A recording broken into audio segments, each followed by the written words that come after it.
সংসারে আর অভাব না থাকে। কিন্তু অবাক করা কাণ্ড, সাথে সাথে আব্দুল্লাহর নৌকায় 3 হাঁড়ি সোনা এসে উপস্থিত হয়। আর আব্দুল্লাহ খুশি হয়ে সেগুলোকে নিয়ে বাড়িতে ফিরে যায়। আসসালামু আলাইকুম। কি ব্যাপার, আজকে এতগুলো বাজার করে নিয়ে এসেছো তুমি? আজকে অনেক মাছ পেয়েছিলে বুঝি? ওয়ালাইকুম আসসালাম। না গো, আজ তেমন একটা মাছ পাইনি।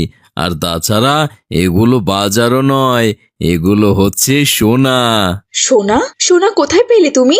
এরপর আব্দুল্লাহ আয়েশাকে সব কথা খুলে বলে, আর সব শুনে আয়েশাও অবাক হয়ে যায়। আস্তে আস্তে তারা অনেক ধনী হয়ে যায়, আর তাদের ধনী হওয়ার কথা পুরো গ্রামে ছড়িয়ে পড়ে। একদিন শুক্রবারে আব্দুল্লাহ নামাজ পড়তে যাচ্ছিল, তখন আসসালামু আলাইকুম আব্দুল্লাহ ভাই। ওয়ালাইকুম আসসালাম। কি ব্যাপার, কেমন আছো কালু? আলহামদুলিল্লাহ ভাই, আল্লাহ অনেক ভালো রেখেছেন। এখন তো ভাই আপনি অনেক বড় লোক হয়ে গেছেন। তা বলছিলাম কি ভাই, আমাদের মহল্লায় একটা মসজিদ তৈরি হচ্ছে। আমাদের মসজিদের জন্য একটু সাহায্য করুন।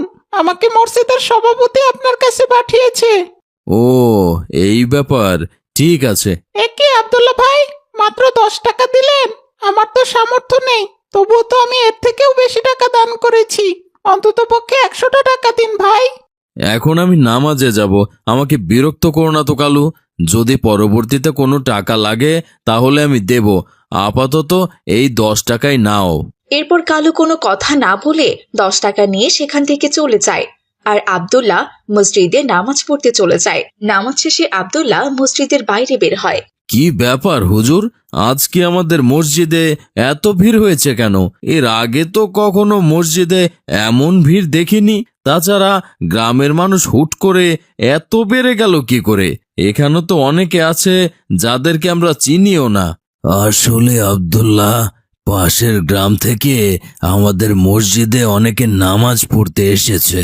তুমি তো ভালো করেই জানো পাশের গ্রামে কোনো মসজিদ নেই, তবে নতুন করে মসজিদ তৈরির কাজ চলছে। কিন্তু এর আগে তো এত ভিড় কখনো দেখিনি। এত লোকের ভিড়ে আমি তো ভেতরে গিয়ে নামাজই পড়তে পারলাম না। শেষমেশ বারান্দায় দাঁড়িয়ে নামাজ পড়তে হলো। শুক্রবারে একটু ভিড় তো হবেই ভাই।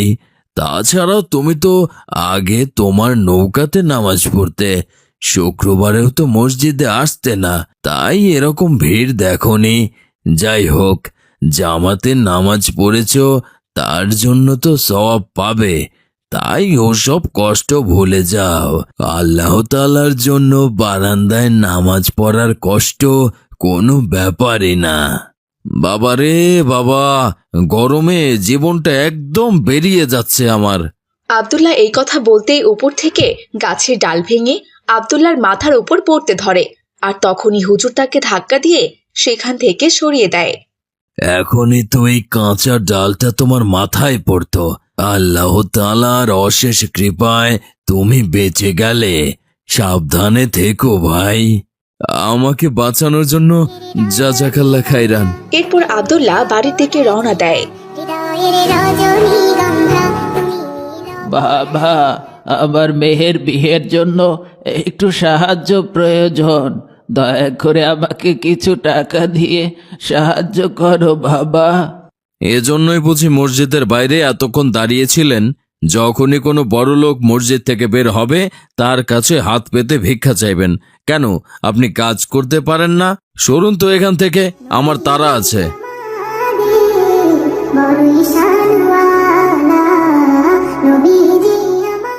আয়েশা, এই দেখো, আমি তোমার জন্য একটা নতুন সোনার গয়না নিয়ে এসেছি। আজ থেকে তুমি এই গয়নাটা বাড়িতে পরবে। গয়নার কথা বাদ দিন, ছেলে মেয়ে দুটো খুব অসুস্থ হয়ে পড়েছে। কি করব কোনো কিছুই বুঝতে পারছি না। ডাক্তারকে ডাকলাম, সে এসে ওষুধ দিয়ে গেছে, আর 2 ভাই বোনকে ইঞ্জেকশন দিয়ে গেছে। বলেছে 1 ঘন্টার মধ্যে সুস্থ হয়ে যাবে ইনশাল্লাহ। কিন্তু 6 ঘন্টা হয়ে যাওয়ার পরেও তো দুজনের একজনও সুস্থ হচ্ছে না। বিষয়টা আমার কাছে একদম ভালো লাগছে না। চিন্তা করো না, আল্লাহর উপর ভরসা রাখো, ইনশাল্লাহ ওরা সুস্থ হয়ে যাবে। ডাক্তার যেহেতু ঔষধ দিয়ে গেছে, ওদেরকে খাবার খাইয়ে ঔষধ খাইয়ে দিও। আমার শরীরটাও খুব খারাপ লাগছে, আমি শুতে গেলাম। এই বলে আব্দুল্লাহ ঘুমাতে চলে যায়। আমি যখনই আরে আরে, আমি নৌকায় কি করছি? আমি তো এতক্ষণ বাড়িতেই ছিলাম।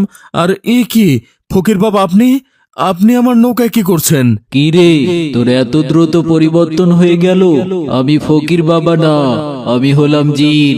ভেবেছিলাম তুই খুব সৎ একজন মানুষ, তাই তোকে খুশি হয়ে ওই সোনার 3টে হাড়ি আমি তোকে দিয়েছিলাম, যা বছরের পর বছর সবাই দেখেছে, কিন্তু আমি কাউকে দেইনি।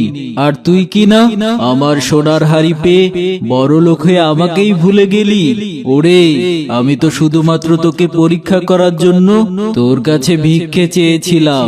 আমি দেখতে চেয়েছিলাম যে তুই এখনো আগের মতো সৎ আছিস কিনা, কিন্তু তুই তো আমার পরীক্ষায় উত্তীর্ণ হতে পারিসনি। উল্টো মানুষের উপকার না করে অপমান করছিস। তুই টাকা পেয়ে এখন অহংকারী হয়ে গেছিস, আর তার জন্যই আমি তোর মাথার উপর গাছের ডাল ফেলেছিলাম। তোর ছেলে মেয়েদেরও অসুস্থ করে দিয়েছি। আসলে আমি বুঝতে পারিনি, আমাকে ক্ষমা করে দিন জিন। আমি জানতাম না যে ওগুলো জিনের সোনাদানা, আর এইটাও বুঝতে পারিনি যে ওগুলো আপনারা মানুষের উপকার করার জন্য আমাকে দিয়েছিলেন। দয়া করে আপনি আমাকে ক্ষমা করে দিন, আর আমার ছেলে মেয়ে দুটোকে সুস্থ করে দিন। আপনি যা বলবেন আমি তাই শুনবো। শোন তাহলে, তুই ওই 3 হাড়ি সোনার মধ্য থেকে 2 হাড়ি সোনা দিয়ে 10 গ্রামে 10টা মসজিদ তৈরি করে দিবি, আর 10টা পুকুর খনন করবি, যেন মানুষ নিরাপদে পুকুর ব্যবহার করতে পারে। আর বাকি 1 হাড়ি সোনা আমি তোকে দিলাম, ওটা তুই নিজের জন্য খরচ করবি। ঠিক আছে, আপনি যা বলছেন আমি তাই করব। এখন দয়া করে আপনি আমার ছেলে মেয়েদের সুস্থ করে দিন। আব্দুল্লাহ এভাবে কথা বলতে বলতেই তার ঘুম ভেঙে যায়, আর পরদিন থেকে সে দ্রুত আশেপাশের 10 গ্রামে মসজিদ বানানোর কাজ শুরু করে দেয়। এদিকে কিছুদিনের মধ্যে আব্দুল্লাহর সন্তানেরাও সুস্থ হয়ে ওঠে। ইসলামপুর মহল্লায় 2 ভাই তাদের স্ত্রীকে নিয়ে বসবাস করত। 2 ভাইয়ের মধ্যে রফিক ছিল ছোট আর আব্দুল্লাহ ছিল বড়। তারা কৃষিকাজ করত আর বেশ সুখী দিন কাটাচ্ছিল। আসসালামু আলাইকুম আয়েশা, এই দেখো আমি তোমার জন্য কি নিয়ে এসেছি। ওয়ালাইকুম আসসালাম। মাশাআল্লাহ, এত সুন্দর শাড়ি আমার খুব পছন্দ হয়েছে। জাজাকাল্লাহু খাইরা। আজ ফসল বিক্রি করে হাতে বেশ মোটা অঙ্কের টাকা এসেছিল, তাই ভাবলাম তোমার জন্য একটা নতুন শাড়ি নিয়ে আসি। শাড়ির আবার কি দরকার ছিল? আমার তো অনেকগুলো শাড়ি আছে। কি যে বলো না আয়েশা, তুমি তো সব সময় আমার সাথেই জমিতে কাজ করো, এটার উপর তোমার অধিকার আছে। এদিকে আয়শা আর আব্দুল্লাহর এমন কথা শুনে সুমি হিংসায় জ্বলে পুড়ে মরছিল। হ্যাঁ গো, শুনছো? কই গেলে? দেখে যাও, তোমার ভাই আব্দুল্লাহ তোমার ভাবি আয়শাকে কি সুন্দর একটা শাড়ি কিনে দিয়েছে। আজ তুমিও তো ফসল বিক্রি করেছো, কই আমার জন্য কি নিয়ে এসেছো? হ্যাঁ, তোমরা তো আপন মায়ের পেটের ভাই, তাই না? তাহলে তুমি তোমার ভাইয়ের মতো হওনি কেন বলো তো? তোমার তো অনেকগুলো শাড়ি আছে সুমি, এই জন্যই তো আমি নিয়ে আসিনি। শাড়ি তো আয়শারও আছে, তবুও তোর স্বামী ওকে শাড়ি এনে দিয়েছে, আর এটাকে বলে ভালোবাসা। তোমাকে এসব বোঝাতে বোঝাতে আমি বাবু হাঁপিয়ে গেছি। যাও, এক্ষুনি আমার জন্য একটা শাড়ি নিয়ে এসো। আচ্ছা আচ্ছা, ঠিক আছে সুমি, আমি এক্ষুনি যাচ্ছি। রফিক চলে গেল বাজারে শাড়ি আনতে, কিন্তু বাজারে গিয়ে দেখলো শাড়ির সমস্ত দোকান বন্ধ। তাই সে বাজার থেকে একটা ফুলকপি কিনে নিয়ে বাড়িতে চলে এলো। এই নাও সুমি, আমি তোমার জন্য ফুল এনেছি। ফুল? এটা তো দেখছি একটা ফুলকপি। তোমাকে আমি শাড়ি আনতে বলেছিলাম, আর তুমি কিনা আমার জন্য ফুলকপি নিয়ে আসলে। তুমি এত বড় গাধা কেন বলো তো? এতে আমার কি দোষ বলো? আমি তো শাড়ি কিনতেই বাজারে গিয়েছিলাম, কিন্তু বাজারে গিয়ে দেখি সব দোকান বন্ধ। সবাই বলল আসরের আজানের পর খুলবে, অতক্ষণ বসে থেকে কি লাভ? তখন দেখি বাজারে নতুন সবজি আসা শুরু করেছে। জমির টাটকা ফ্রেশ ফুলকপিটা দেখে আমার খুব পছন্দ হলো, তাই তোমার জন্য ভালোবেসে আমি এই ফুলকপিটা নিয়ে এলাম। মাছ দিয়ে রান্না করো, আজকে মজা করে জমিয়ে মাছ দিয়ে ফুলকপি খাবো। আরে রাখো তো তোমার ভালোবাসা। সত্যি বাবা, তোমাকে নিয়ে আমি আর পারি না। জীবনে আমি অনেক বোকা মানুষ দেখেছি, কিন্তু তোমার মতো বোকা মানুষ আমি কখনোই দেখিনি। তোমার ভাই তার বউকে একটা শাড়ি কিনে দিল, আর তুমি কিনা আমার জন্য একটা ফুলকপি নিয়ে এলে। একটা ফুল নিয়ে আসলেও তো আমি খুশি হতাম নাকি? এই বলে সুমি রাগ করে ঘরে চলে যায়। আর এইসব দৃশ্য আব্দুল্লাহ আর আয়েশা দূর থেকে দেখছিল। আয়েশা, তোমার বোন তোমাকে দেখে সবসময় এত হিংসে করে কেন? তোমরা তো আপন বোন, তাই না? আসলে সুমিত ছোট থেকে একটু এমন। আল্লাহ তাআলা ওকে হেদায়েত দান করুক। পরদিন সকালে তারা দুই ভাই তাদের নিজ নিজ জমিতে চলে যায় আর কাজ করতে থাকে। সুমি, ভাইজান জমিতে ওগুলো কিসের বীজ রোপণ করছে? ওগুলো তো দেখে ধানের বীজ মনে হচ্ছে না। বীজগুলো দেখে তো ভুট্টার বীজের মতো লাগছে।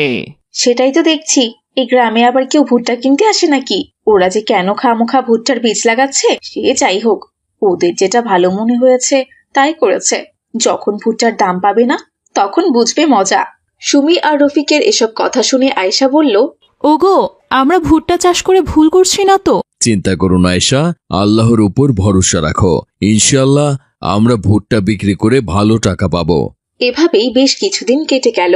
আব্দুল্লাহর ভুট্টার বীজ গজিয়ে চারা বের হয়েছে। চারা গাছগুলো বেশ বড় হয়েছে। দেখতে দেখতে ভুট্টাও ধরে পরিপক্ক হয়ে গেছে। আর এদিকে রফিকের ধানের গাছও